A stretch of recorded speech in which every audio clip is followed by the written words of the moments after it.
男定女冇分別，我哋個個係佢，係咪啊？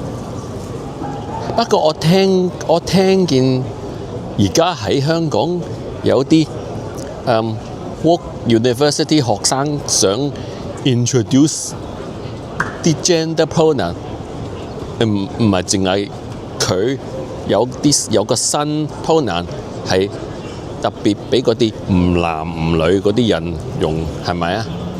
呢啲 subject 我唔識講，因為我淨係識好簡單同我媽媽講今晚食乜嘢飯。我哋唔同媽媽爸爸講呢啲鹹濕呢啲 subject 啊嘛，係咪？